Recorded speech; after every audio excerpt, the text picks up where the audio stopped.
ora bakal. Kala boten bakal wallahi demi Gusti Allah. Wallahi demi Gusti Allah ma yukhzika. Ma yukhzi boten gawe ino. Ma yukhzi boten gawe ino ka ing panjenengan Kanjeng Nabi. Sinten sing boten gawe ino? Allahu sinten Gusti Allah. Allahu sinten Gusti Allah abadan ing dalem selawase. Abadan ing dalem selawase. Kenging napa ora bakal diino? Innaka sak temene panjenengan. Masykur. Innaka sak temene panjenengan sinten? Kanjeng Nabi sallallahu alaihi wasallam. La tasilu iku yekti nyambungaken panjenengan. La tasilu iku yekti nyambungaken panjenengan. Ar-rahima ing tali persaudaraan. Ar-rahima ing tali persaudaraan wa tahmilu lan nanggung sinten panjenengan. Wa tahmilu lan nanggung sinten panjenengan. Menanggung beban. Al-kalla ing wong kang apes ngoten. Wa huwal ladzi la yastaqillu bi amri, orang yang tidak bisa merdeka dengan dirinya sendiri. Berarti wong sing apes. Al-kalla ing wong kang apes. Wa taksibu wa fi riwayah aksaba yuksibu wa tuksibu, maknanya sama. Wa taksibu lan madosaken panjenengan utawa paring rizki panjenengan ngoten. Wa taksibu lan paring rizki panjenengan. Wa taksibu lan paring rizki panjenengan al ma'duma ing wong kang boten gadah. Berarti bahasa lain daripada miskin, ma'dum. Ini berarti bahasa yang sudah benar ya kita. Kadang kita mengatakan orang yang tidak mampu, tidak punya. Al-ma'duma ing wong boten gadah. Wa taqri, qara yaqri, wa taqri lan nyiapake panjenengan utawa nyogati panjenengan. Wa taqri lan nyogati panjenengan ad-dhaifa ing tamu. Ad-dhaifa ing tamu wa tu'inu lan bantu panjenengan. Nanti sifatnya jadi nabi abad ya.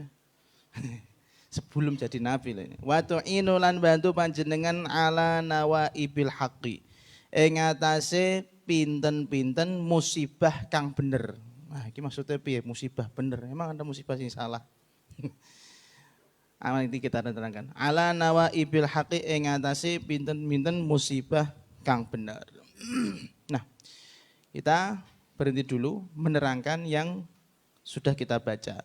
Jadi episode terakhir kita membahas Tajridus Shoreh pada hari Selasa yang dulu itu diterangkan bahwasanya Kanjeng Nabi pulang dari Gua Hira setelah bertemu malaikat Jibril dalam keadaan apa? Takut drodok, takut akan dirinya sendiri. Kemarin sudah kita tafsirkan, ada yang takut kalau beliau mati atau takut terkena penyakit gila, kemudian kalau takut karena kena sakit atau takut kena mendapatkan penyakit yang tidak akan sembuh. Ala kulli hal itu tafsiran yang dipakai oleh para ulama secara jumhur. Nah, ketika Kanjeng Nabi wadul marang Sayyidah Khadijah tentang keadaannya, itu Sayyidah Khadijah sebagai istri itu luar biasa. Nah, ini yang perlu kita tekankan, dan saya bercerita berkali-kali suami istri harusnya saling melengkapi. Yang pengen harmonis indah seperti Sayyidah Khadijah sama Rasulullah itu banyak. Tapi kan kenyataannya bukan seperti itu, ya. Malah mulai dirodok, mulai ketisen, jaluk keroan, mangkat orang golek duit. Ya Allah. Jadi ini yang dialami oleh Sayyidah Khadijah dan Rasulullah SAW. Kita lihat adabnya di situ. Kanjeng Nabi pulang dalam keadaan takut. Yang pertama beliau minta adalah zamiluni, minta untuk dikeloni kasaran atau diselimuti. Sudah tenang baru bisa cerita. Wong lanang seperti itu, kalau dia sudah menenangkan pikirannya dan dia sudah bisa menstabilkan kondisinya, baru bisa menceritakan apa yang sudah dialami. Sama Rasulullah juga seperti itu. Beliau cerita kalau beliau takut. Akhirnya sebagai istri luar biasa. Sayyidah Khadijah ini. Untungnya Sayyidah Khadijah. Kalau orang lain sudah beda cerita. Orang jadi sirah nabawiyah. Sayyidah Khadijah melihat kondisi psikis suaminya seperti itu, beliau jawabnya dengan tegas. Ini yang hebat. Kala, enggak, jenengan enggak bakal mengalami apa yang Anda takutkan ya Rasulullah. Kala enggak bakal. Terus mungkin yang dengar Kanjeng Nabi dengar, mosok rak bakal. Iya, jenengan mboten bakal dibikin Allah Subhanahu wa taala itu hina atau dibikin nasibnya buruk. Wallahi ma yukhzikallahu abada bisa dimaknani apa? Allah tidak akan membuat panjenengan itu bernasib buruk. Alasannya apa? Alasannya beliau memberikan alasan innaka latasilur rahim ya Rasulullah. Wahai suamiku, belum Rasulullah ya waktu itu belum tahu. Wahai suamiku, innaka latasilur rahim. Anda itu sifatnya orang yang berbuat baik, menyambung silaturahim. Orang yang enggak kenal sama Anda pun kalau Anda tahu itu keluarga Anda, jenengan gelem silaturahim kok. Istilahnya seperti itu. Nah awak dhewe kan mboten nek ora dulur kandung temenan ya ora bakal moro nggih ta mboten. Wis lagi sepupune, lagi ipene wis males moro. Wis ora usah takziah ra kenal wae kok ngono biasane. Enggak, Kanjeng Nabi ya ini yang belum bisa kita laksanakan guys sebagai umatnya Kanjeng Nabi. Ngaku-ngaku sebagai umat tapi silaturahim kita enggak bisa. Innaka latasilur rahim, ibarat orang di zaman itu Kanjeng Nabi itu kalau masalah silaturahim itu di atas rata-rata. Maka Sayyidah Khadijah menguatkan hati Kanjeng Nabi bahwasanya Allah tidak akan membuat nasib Kanjeng Nabi buruk. Allah tidak akan membuat Kanjeng Nabi itu menderita. Suamiku, engkau adalah orang yang menyambung silaturahim. Satu alasan kurang kuat, ditambah lagi wa tahmilul kalla, dan engkau adalah orang yang suka menanggung beban orang lain. Dalam Quran yang biasa kita baca dalam Maulid, laqad ja'akum rasulun min anfusikum azizun alaihi ma anitum. Kanjeng Nabi itu merasa sangat berat terhadap apa yang dirasakan umatnya. Itu sudah sifat wataknya Nabi itu. Mindset Nabi itu saakenan ya. Mindset Nabi niku ini Kanjeng Nabi loh ya, bukan modern. Kita enggak ngomong Nabi Musa ya. Nabi Musa sebeda meneh urusan ya. Iku tapi ulul azmi gitu ya. Itu Kanjeng Nabi itu saakenan. Maka di sini relate kalau dikatakan watahmilul kala, orang-orang yang sedang tidak bisa mengatasi dirinya sendiri, jenengan bantu. Enggak peduli dia itu agamanya apa, enggak peduli dia itu keluarganya siapa. Padahal wong Arab kan itu terkenal dengan kesukuannya. Orang Arab terkenal dengan marganya, ya enggak? Nek orang marga aku ora tak bantu kan ngoten. Lah Kanjeng Nabi enggak, mau dia marga apapun, mau dia bangsa dari manapun, nek ancen butuh bantuan dibantu, bahkan ditanggung bahasanya. Lah Kanjeng Nabi itu Masya Allah luar biasa. Nanggung umat itu bukan hanya di dunia, hatal akhirah ya enggak boten. Kita ini yang nanti kepleset mlebu neraka, digoleki, diparani ning swarga. Sek malaikat Jabaniyah ngeluh, Nabi amun rene-rene. Apa? Lah nek jenengan rene jenengan ainur rahmah. Rahmatnya Allah Subhanahu wa taala kok medeni neraka ya adem mangke neraka niki ngoten. Masya Allah, sampai jemput kita orang yang kepleset ini. Tapi enggak apa-apa lah, episodenya memang seperti itu. Semakin menguatkan kesempurnaannya Rasulullah. Kemudian itu baru berapa alasan? 2 alasan. Wa taksibul ma'duma, ya Rasulullah, ya wahai suamiku, engkau adalah orang yang selalu membantu orang yang tidak punya apa-apa. Di sini dimaknani 2. Ada yang membantu secara finansial, ada yang membantu secara ruhaniyah. Jadi wong iku nek nakal cara bantune pripun? Dididik sing apik. Ya kaya sampean ngenten iki santri-santri, saya bantunya secara napa? Akhlak. Kita ajari akhlak yang baik, kita ajari adab yang baik, kita ajari syariat yang benar, ora iso salat diwarai iso salat, ora iso wudu diwarai wudu. Nah masalah jima iku iso laduni dhewe-dhewe ya. Besok nek bojo iso-iso dhewe. Ya Jul ya, tenang ae. Wah, aku kemarin lihat videomu 1 tahun lalu, Maulid ya, di Bareng. Masya Allah, ya ora bisa. Luar biasa. Masya Allah, Gus-Gus liane yang kalah, Gus Jul maju, mantap juga. Keren. Ya, watak sibul ma'dum, 2 makna. Ada yang berarti dibantu secara finansial, yaitu uang atau intinya kebutuhan, atau yang dibantu dengan secara rohaniah, tergantung. Sing kurang akali berarti dibantu Kanjeng Nabi ben cerdas, ya. Sing ora iso salat dibantu Kanjeng Nabi iso salat dan lain-lain. Terus terakhir watu'inu nggih, leres. Watu'inu wataqrid dhaif, dan engkau itu sifatnya nyogati tamu. Nah, ini sifat orang Arab secara keseluruhan umumnya. Nek ana tamu iki seneng. Nek ana tamu iku seneng, akhirnya disembelihno sembarang. Jadi cerita-cerita bahwasanya orang Arab itu suka menjamu tamu dari zamannya Rasulullah, bahkan dari zamannya Nabi Ibrahim itu betul. Mereka itu nyoh-nyohan nek karo tamu. Ora peduli bariku digibahi kayak atau apa, pokoknya nek ikut tamu membawa berkah. Mindsetnya mereka seperti itu. Dan itulah Hanifiyah atau ajarannya Nabi Ibrahim alaihis salam yang dibawa sampai Kanjeng Nabi Muhammad sallallahu alaihi wasallam. Ini yang awalnya budaya, tapi budayanya budaya para nabi, ya enggak? Akhirnya sunahkan. Lah awak dhewe kan mboten ya. Kita terpaksa sunnah karena itu yang ngakon Kanjeng Nabi. Asale seneng ketamun tamu apa ora iki aku takone. Nek aku dhewe gak rapati seneng, di WA mawon ra seneng apa meneh ditamoni kan ngoten. Ya Allah. Ini beda. Jadi ini budayanya mereka. Kayak saat ini lah, kita tuh suka basa-basi.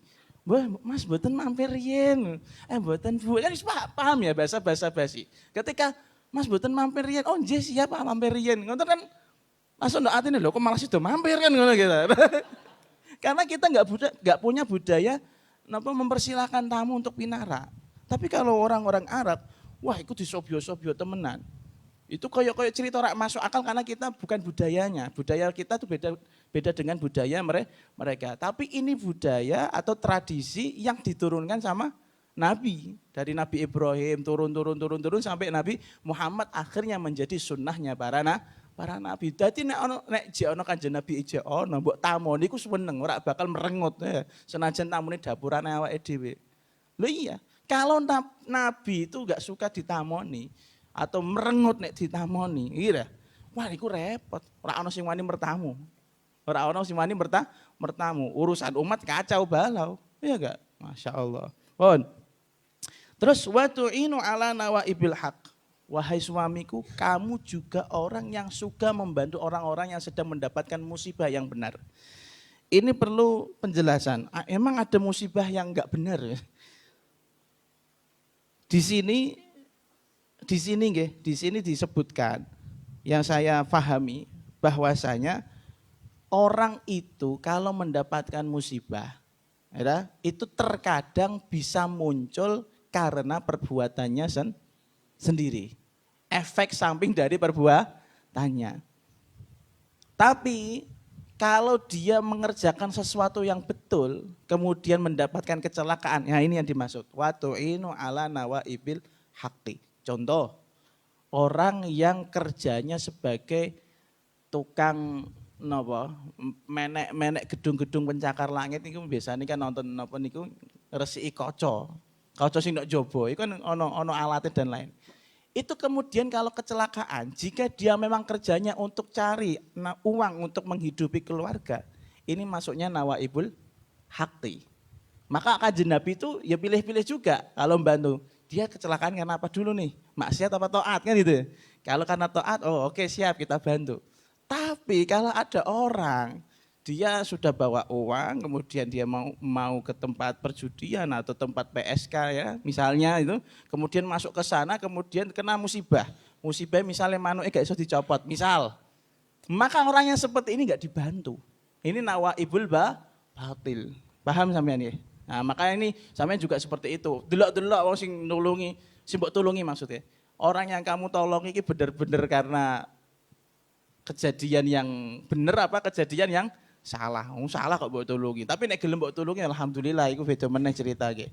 Tapi ala kulli hal Kanjeng Nabi itu selalu mendahulukan orang-orang yang kena musibah bukan dari perkara yang batil, tapi perkara yang benar. Nah, inilah yang membuat akhirnya Kanjeng Nabi merasa bombong. Merasa bombong apa ya? Besar hati. Berarti ngeten, Anda punya istri. Itu pasti dalam keluarga, bukan hanya keluarga, kehidupan Anda di kedepannya itu akan mengalami yang namanya problem, ya, ada mengalami masalah. Maka ketika yang namanya jodoh donya akhirat niku nggih bagi saya, ketika ada masalah kok bojomu mendukung, dalam artian bukan jorokno nggih, mendukung ini maksudnya membuat Anda itu nyaman, kemudian membuat Anda itu menjadi orang yang bisa menghadapi masalah, maka itu adalah jodoh yang benar. Dalam sebuah perkataan, di balik lelaki yang hebat ada perempuan yang kuat hebat ya. Sebuah pokoknya ngono iku lah. Pasti di balik layar itu ada perempuan. Nah, makanya ini yang selalu diwanti-wanti oleh Rasulullah, ya ma'syarus syabab man istata'a minkumul ba'ata falyatazawwaj. Kemudian fadfar bidzatid din. Carilah orang yang memiliki kecerdasan intelektual agama. Kecerdasan bukan akademik yang saya maksud. Fadfar bidzatid din. Dalam dakwahnya Rasulullah kalau milih istri yang memiliki kecerdasan agama alias solihah sebagai istri, solihah sebagai ibu, solihah sebagai robbatul bait atau yang mengurus rumah tangga, solihah sebagai anak, solihah sebagai menantu, paket lengkap. Nek iso, tapi yo dapuramu ditata dhisik, ngono lho Bro. Kowe ngakon pasanganmu sing apik tapi dapuramu ngono lah. Maka dari sini kita tahu sirinya atau rahasianya kenapa Allah Subhanahu wa taala menjodohkan Kanjeng Nabi dengan Sayyidah Khadijah. Yang didelok ora umure. Standarnya beda, yang di standarnya Rasulullah kualitas. Betul Sayyidah Khadijah itu menjanda. Bahkan jandanya 2 kali, iya enggak? Jandanya 2 kali. Nek ibaratnya wong normal, wong sing ora normal kayak awake dhewe. Milih rondo apa milih perawan? Roke nek milih rondo kan karena semlohai tok sih Bro. Jajal rondo-rondo pinggir dalan iki gelem apa ora kayak misalnya kan mboten purun. Cuma milih-milih pokoknya sing hot-hot ngono iku ya. Sing menter-menter kan milih ae. Nah iya. Tapi nek normalnya kan milih yang perawan kan gitu. Segelan masih. Maksudnya gitu. Tapi inilah sirinya. Akhirnya kita tahu oh ternyata seorang nabi pun walaupun statusnya janda, ternyata kejandaan itu bukan sebuah aib. Pengalamannya dia selama memiliki 2 suami itu bisa diterapkan pada seorang nabi. Nah, iku perawan beda meneh ceritane karena enggak punya pengalaman dengan laki-laki kan ngono ra. Makanya akhirnya anane tukaran iku mau bisa-bisa mulai apa bar kholwat ra golekno duit barbarane mulai ketisen ayo njaluk kerokan ngono kok ceritane. Nah, ini repot ini. Terus di sini juga ada beberapa faedah yang perlu saya sampaikan. Yang diantaranya mana ini? Nah, fihi dalilun ini di dalam kata-kata Khadijah tadi yang menyupport atau membangun support system untuk Rasulullah. Fihi dalil menunjukkan bahwasanya annaman tubi'a ala af'alil khair la yusibuhu dhair. Bahwasanya orang yang kebiasaannya, perilakunya, tindak tanduknya, perkataannya, amaliyahnya, muamalahnya baik kepada Allah, baik kepada manusia itu selalu baik, maka la yusibuhu dhair, tidak akan mendapatkan menimpa musibah yang berat. Paham sampai sini? Orang, tak beleni meneh. Orang yang memang tabiatnya, wataknya adalah selalu melakukan kebaikan, itu akan terjauh dari keburukan. Paham nggih? Walaupun semusibah-musibahnya apapun orang itu, tapi dia bisa menghadapinya dengan tenang. Kita tahu Kanjeng Nabi sering ngendikan dan masyhur asyadun nasi balaan Al-anbiya summal amsalu fal amsal. Orang yang musibahnya besar, ya, orang yang balaknya besar itu al-anbiya, para nabi. Summal amsalu fal amsal, kemudian di bawahnya di bawahnya. Sekarang pertanyaannya gini, Kanjeng Nabi worth it enggak? Tak beleni meneh, worth it enggak dengan musibah yang diterima dibandingkan dengan anugerah yang diterima? Worth it kan? Kanjeng Nabi itu mengalami musibah yang besar. Ketika awal-awal jadi Nabi ditemani sama Sayyidah Khadijah enggak lama, akhirnya ditinggal meninggal.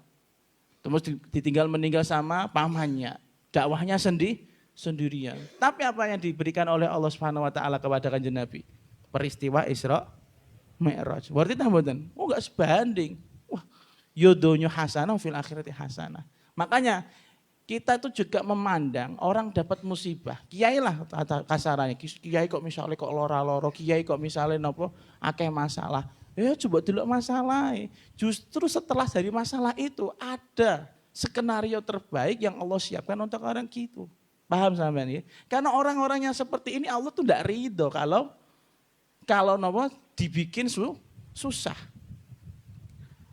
Ibaratnya ngeten. Wong ngeleh temenanan rong dino, misalnya jul rong dino rak mangan rak ngombe. Misale karena dia dalaile keterusan misalnya. Sampai rak buka-bukonan. Ora duwe duit, ora ana sing gelem makane. Ngeleh tenan. Itu kan musibah bagi jul ya. Musibah bagi jul. Iya ta mboten? Musibah, derita.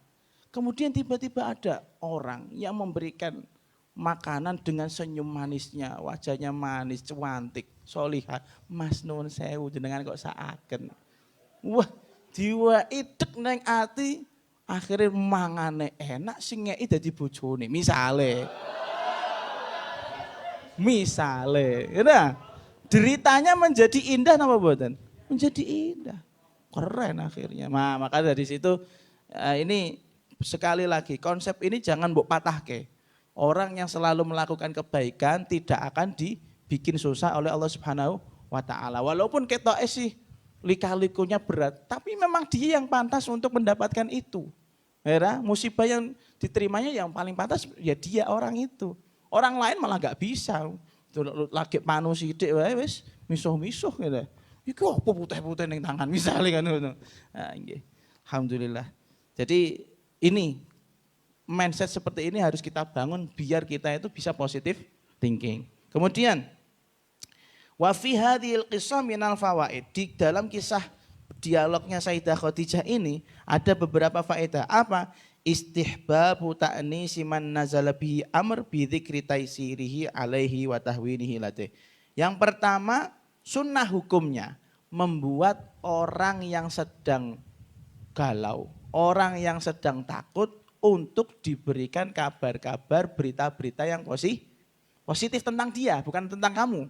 Kamu sebagai penasihat kok ojo ngomong, aku lu ngene, ojo ngomong lagi galau kok malah kowe kok ngono kan kaya aku nih lu keren, ojo jadi manusia lemah, cuma nih ngono sampean. Ada orang galau, ada orang yang susah, itu nasihati dia dengan menyebut kebaikannya. Kalau enggak ada cari, mbah piye apa sing iso mbok kira-kira sing digo alasan untuk dia bangkit lah. Jadi orang terpuruk itu dia butuh napa? Butuh support. Iya, butuh support dan dia harus pede dengan dirinya sendiri. Maka kita sebagai orang itu jangan ya ini. Jadi lanang kok lemah. Jadi lanang kok tengok-tengok ae. Jadi lanang kok lemot atau letoy ya, koyok bakwan sing wis terus. Nek bakwan garing enak ya aja langan ta keri. Bakwan letoy kena banyu. Jadilah kamu jadi ketika ada orang-orang yang memang sedang ngedown, paham ngedown nggih? Orang yang sedang terpuruk mentalnya, itu kamu bangunkan mental dia dengan kebaikan-kebaikan yang dimilikinya. Ojo muni, dulu loh aku kayak ngene. Oh jangan. Wow, kenapa kamu seperti ini? Kamu tuh dulu orang keren. Ayo kita bantu wis gamane disebut apike. Apike wong iku aja apikmu. Iku jenenge malah tambah ngedonke meneh nek sampean melu kelek-kelek. Paham sampean? Tapi ya terkadang ya ana wong. Jadi di sini kan kita beberapa contoh ya ada teman-teman santri yang kita bikin don temenanan kan ono kan. Memang soalnya dikandani rak kena kan. Nah itu pembahasannya lain di hikamnya Imam Haddad ada itu ya. Paham ya? Jadi kalau ada orang yang ngedown, orang yang sedang mentalnya terpuruk, itu kita bangun moodnya, kita bangun semangatnya dengan kebaikan-kebaikan yang dimilikinya. Misalnya yang ngedown orang alim misalnya. Yai jenengan ampun ngedon bayi. Mangke nek jenengan ngedon nak sakake umat. Umat ini sudah merasakan kebaikannya jenengan. Ojo muni, lawan mati ae aku sudah jadi kiai wis ngono. Terus malah bunuh diri kesesoke malah ya. Oh, kemudian nah, wa anna man nazala bihi amrun ustuhibba lahu ayattali'a alaihi man yathiqu binasihatihi wa sihhati ra'yihi. Yang kedua, kalau yang tadi dari sisi orang yang menasihati, ini dari sisi orang yang sedang ngedon. Sunnah hukumnya untuk curhat kepada orang yang kira-kira bisa memberi nasihat baik. Ojo angger wong mbok curhati kuwabe. Lah nek iku nek bolo oke bae. Nek kanca sahabat wah tai kabeh kan kancane. Kancane kan gregetno nggih ta mboten. Kita cerita sama orang yang memang perlu. Tapi ya kudune tahu diri loh ya. Kayak misalnya sampean punya masalah kok curhatnya mbek aku, sih sah-sah mawon. Tapi apa level kan gitu kan? Apakah selevel? Beto nek urusan Gus kula badhe niki ajeng nikah kira enten milih sing pundi? Sing tawani piro? Dosa niki kula bingung milih sing ndi kan ngene. Oh ayo kabeh salihah kabeh. Wis papat gantian kawinan dipegat-pegat. Lah, kalau apa kira-kira nasihatnya seperti itu ya jangan sampai jangan sampai itu minta nasihat. Seperti halnya gini, ada orang kere sedang dapat masalah, dia curhatnya sama orang kaya, itu kan kode malah jadine. Jadi ini kode kan, jangan curhat sama orang yang kira-kira akan tersinggung dengan curhatanmu. Yang pertama itu, kamu juga sebagai orang yang mau menyampaikan masalah unek-unek ya delok-delok wonge ya. Nek ancen besti temenanan, kira-kira selama ini mengajak kamu kepada taatillah, misalnya nek ono nek ra ono ya wis. Ya itu bisa untuk menjadi opsi untuk kita curhat. Jadi kita juga curhat jangan sampai sama sembarang orang, walaupun itu ketoke kanca pondok, walaupun itu koyoke gurune awake dhewe. Delok-delok, enggak semuanya punya keikhlasan. Lah untungnya Kanjeng Nabi klop, ya. Untungnya Kanjeng Nabi itu curhatnya sama istrinya. Ke orang tuanya enggak bisa, orang tuanya sudah tidak ada. Ke pamannya beliau malu, iya enggak? Oh diarani wong gendeng. Yang paling bisa ya pasangan. Makanya ini tadi, Anda juga kalau pengen punya pasangan yang perfect, ya harus Anda pantaskan dulu diri Anda dulu ya. Ya nek muka enggak bisa ya minimal intelektualnya lah. Kalau sampai enggak bisa ya minimal sugih lah kan ngoten. Era nek ra iso meneh wis ngedokno aku duwe nasab apik lah kan ngono. Nah iki Gus Dul masyaallah nasib wis enak pas ya. Nah, tapi iki ndelok iki, McD kan wis meh buka iki. Kira-kira ijek ngasak sisa-sisa kok kene pesen jemur ta. Surak makamu Jul, makamu zuhud iki nyanyi aku jebule ning dhuwur panggung deh saiki ya. Tahun ngarep ngoten meleh Rabiul Akhir iku ketoke. Hal dalail. Rabiul Awal dhisike. Nah, berarti Maulid meneh. Wet. Aku ngene, kok kene rak diundang aku ngono. Ora njaluk saran dhisik tak kepiye anger langsung nyekel mik. Masyaallah tabarakallah ya rak Bapak. Pon nggih, itu. Yang pertama faedahnya kita kalau memberikan nasihat itu nasihat yang membangun berasal dari kebaikannya orang yang kita nasihati. Yang kedua, kalau kita minta nasihat, ikut delok-delok. Sapa sing dijak Musa marah. Fantolakot nuli budal. Diringatan nggih. Fantolakot nuli budal bihi kelawan Kanjeng Nabi. Khadijah tu sapa Sayyidah Khadijah. Khadijah tu sapa Sayyidah Khadijah hatta atat sehingga rawuh sowan nek niki. Hatta atat sehingga sowan sapa Sayyidah Khadijah. hatta atat sehingga sowan sapa Sayyidah Khadijah bihi kelawan Kanjeng Nabi Waraqah bin Naufal bin Asad bin Abdul Uzza ing Waraqah bin Naufal bin Asad bin Abdul Uzza ibna ammi Khadijah rubane anak pamane Sayyidah Khadijah berarti napa sepupu ibna ammi Khadijah rupane anak pamane Sayyidah Khadijah. Wa kana lanus ana sapa Waraqah. Wa kana lanus ana sapa Waraqah qad tanassara. Iku yekti wis beragama Nasrani sapa Waraqah. Qad tanassara iku yekti beragama Nasrani sapa Waraqah. Fil jahiliyati ing dalem mangsa jahiliyah. Jahiliyah itu mayutlaqu ala asrin qabla wiladatin Nabi sallallahu alaihi wasallam. Jahiliyah adalah masa yang disebutkan, yang diistilahkan untuk zaman sebelum kelahirannya Kanjeng Nabi atau yang lebih tepatnya lagi zaman sebelum diangkatnya Kanjeng Nabi menjadi Nabi dan Rasul. Wa kana lanus ono sapa Waraqah.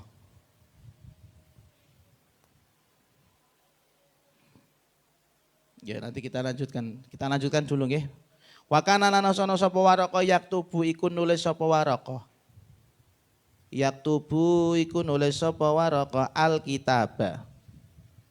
Ing kitab. Tadi kalau Nasrani nabine Nabi Isa berarti apa kitabein Injil. Alkitab ing kitab mungkin dimakna Injil.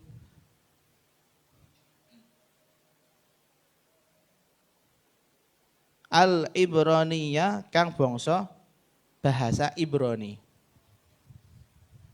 Al-Ibraniyah kang bangsa bahasa Ibrani fayak tubuh mongko nulis sapa Waraqah.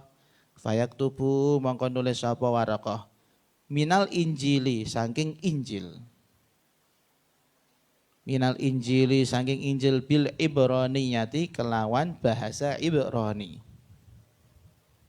Bil Ibraniyati kelawan bahasa Ibrani. Wa fi riwayah bukan Ibraniyati bil Arabiyati cetha. Nanti kita terangkan. Bil Ibraniyati kelawan bahasa Ibrani ma ing barang.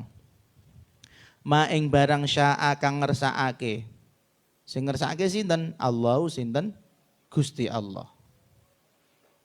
Allah sinten Gusti Allah ayak tuba ing yen to nulis sapa Waraqah ing ma. Ayak tuba ing yen to nulis sapa Waraqah ing ma. Wa kana lan ana sapa Waraqah syaikhan iku wong tuwa. Syaikhan iku wong tua kabiron kang sepuh. Kabir di sini bukan kabirul badan tapi kabirul sinni. Kabiron kang sepuh qad amia. Kang teman-teman wis wuta. Sing sopan ya, jumne picek.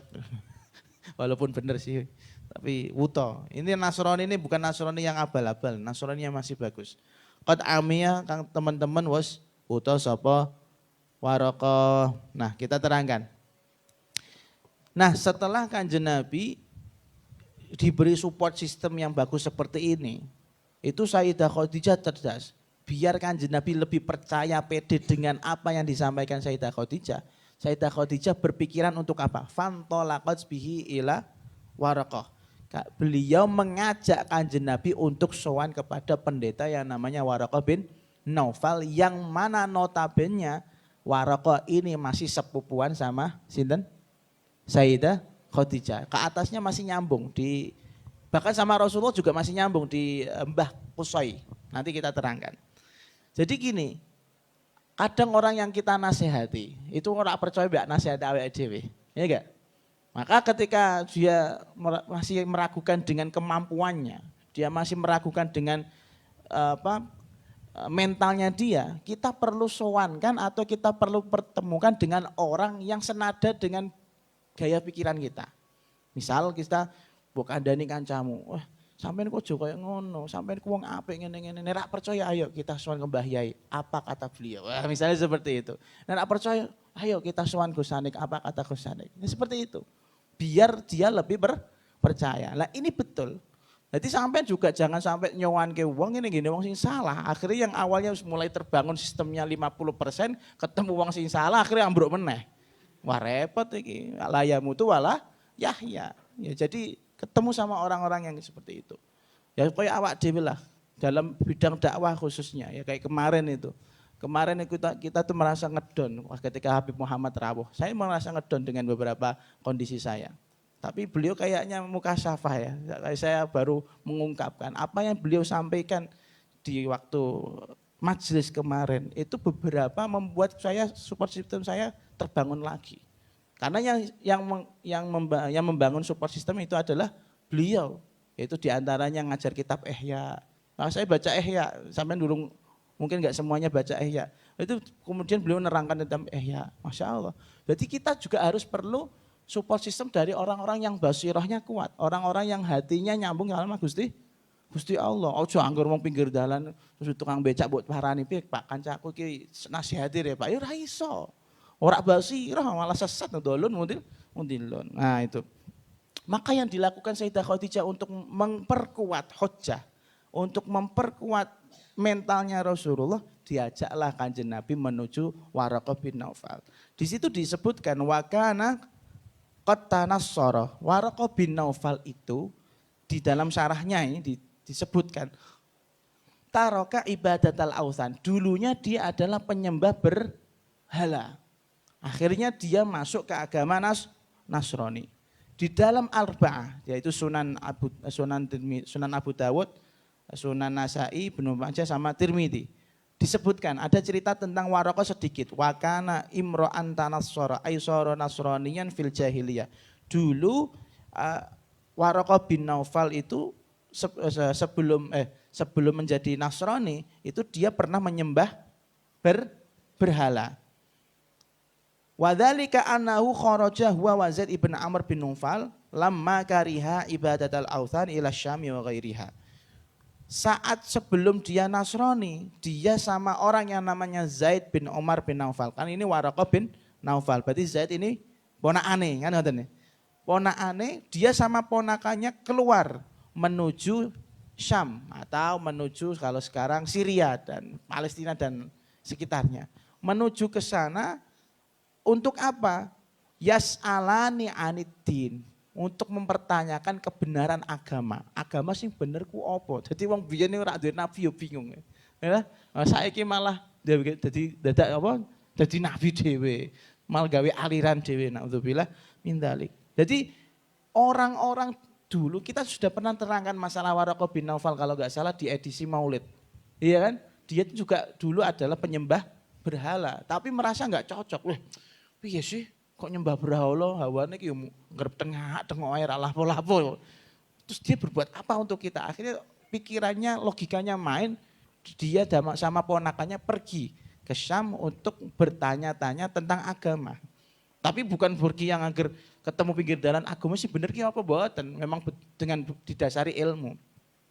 Akhirnya Fa'amma Waraqah fa'ajabahu dinun Nasraniyah. Ketika sampai Syam dia melihat ketemu sama beberapa pendeta dari agama Nasrani. Dan agama Nasrani di Syam atau di Palestina saat itu, saatnya masih ada Waraqah, itu masih mengalami Nasrani yang dekat dengan ajarannya Nabi Isa. Yang dekat dengan ajarannya Nabi Isa. Makanya ketika Kanjeng Nabi datang, itu sudah diprediksi. Dan ini sudah pernah saya sampaikan di tahun lalu, silahkan ungkrah itu videonya Insaf itu kalau ada.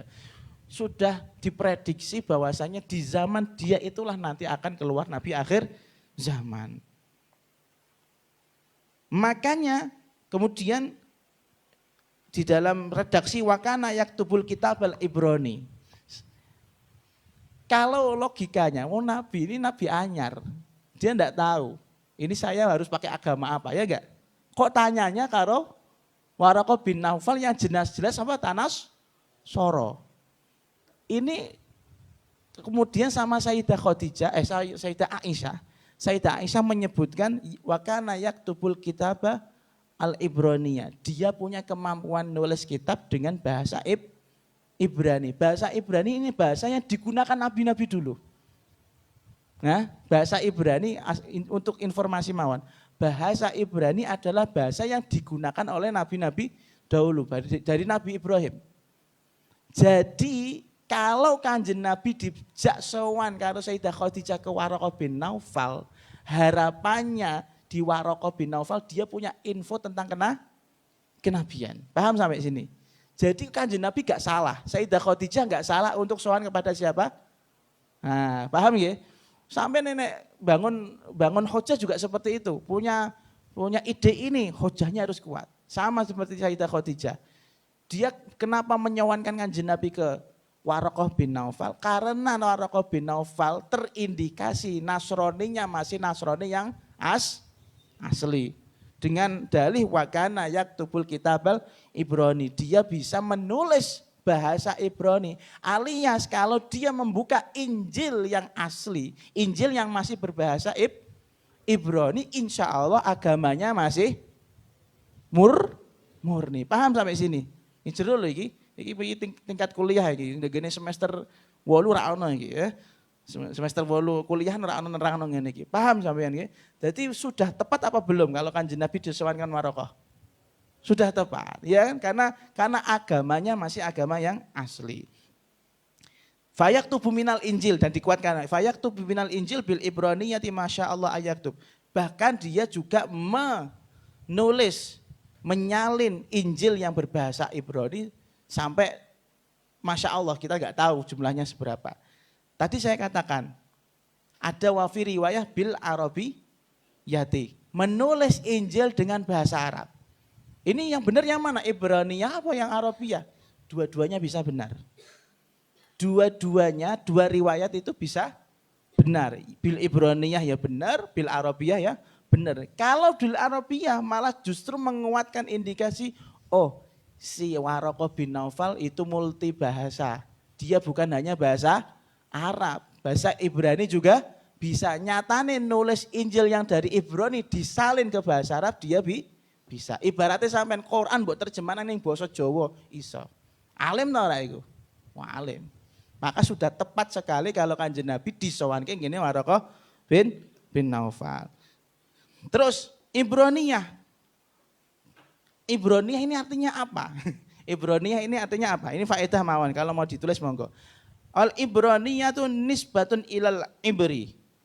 Yaitu dinisbatkan ke ain ba ra dengan ain yang kasrah. Kenapa disebut Ibraniyah? Dikatakan di sini pertama li'annal Khalil alaihi salam takallama biha lamma abarul furata farran bin Namrud. Karena Nabi Ibrahim alaihi salam adalah seorang nabi yang juga memakai bahasa Ibrani ketika dia melewati sungai Furat atau sungainya telaga Furat ketika lari dari Namrud. Jadi abaro ya'buru kan melewati Ibrani. Berarti masih rodok nyambung. Ibrani dengan bahasa Arab masih rodok nyambung. Itu pertama. Terus faedah yang kedua, waqila inna Taurat Ibraniyah wal Injil Suryani. Dalam riwayat yang lain dikatakan kalau Taurat itu bahasanya Ibrani, Injil bahasanya Suryani.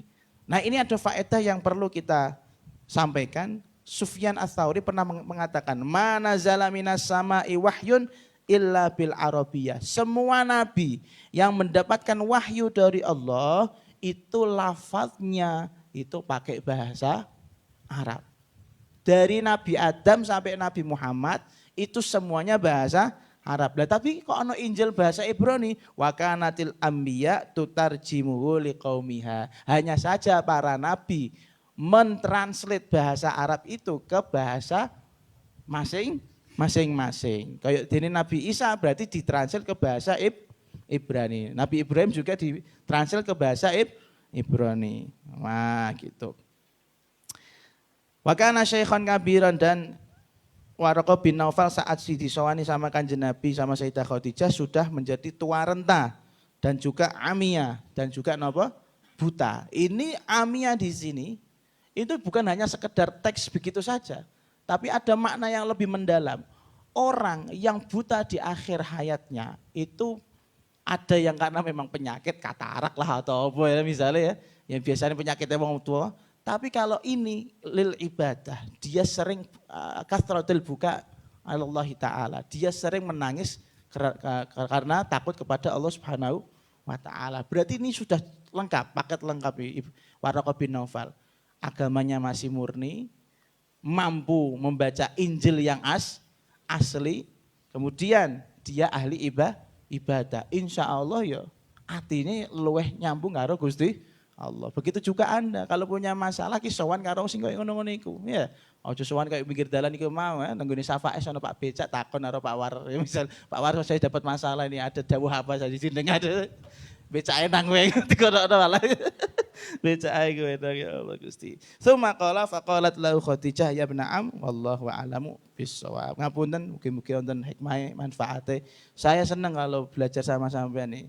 Banyak informasi yang bisa saya sampaikan, duka sampean mudeng, sampean nak mudeng, itu saya pasrahkan kepada Allah Subhanahu wa Ta'ala. Harapannya bukan hanya sekedar mudeng, tapi bisa dimanfaatkan. Wallahu a'lamu bishawab.